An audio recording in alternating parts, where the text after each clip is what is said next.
नमस्कार मंडळी. तर त्या दिवशी तारीख होती ती म्हणजे 30 मार्च, म्हणजे त्या दिवशी होतो माझा वाढदिवस. म्हणूनच मी आणि बहीण इल्लव ती म्हणजे कुडाळाक, कारण तेका माझा वाढदिवस ना कुडाळाकच साजरो करूचो होतो आणि असो कोणतरी माझो बाहेर पहिल्यांदाच वाढदिवस साजरो करणार होता. त्यामुळे मी पण खूप खुश होतोय, कारण प्रत्येक वेळी माझा वाढदिवस घराकडेच आम्ही साजरो करतो आणि असो ना पहिल्यांदाच होय होतो. केक आता कापून झालं, तसं बाकी काय काय हवं आता खाऊन घेतलं. तर म्हटलं आज वाढदिवस हवा, काहीतरी फिराक जाऊया वाढदिवसानिमित्त. म्हणूनच आम्ही इल्लव ती म्हणजे वेंगुर्ल्याक.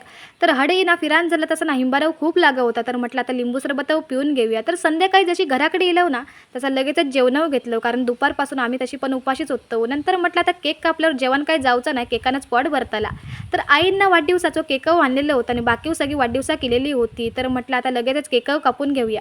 म्हणून सगळ्यांनी आधी ना ओवाळणं घेतली आणि मग काय हॅपी बर्थडे टू यू म्हणून सगळ्यांनी टाळे वाजूक सुरुवात केली आणि त्याचा मी आता हडे केक कापूक सुरुवात केली. तर अशा प्रकारे माझा वाढदिवस साजरा केलो गेलो. तर म्हटलं आता सगळ्यांका केकव वाटून घेऊया. तर तुम्ही सगळ्यांनी वाढदिवसानिमित्त खूप खूप शुभेच्छा दिलेल्या होत्या, त्याबद्दल खरंच तुमच्या मनापासून खूप खूप आभार.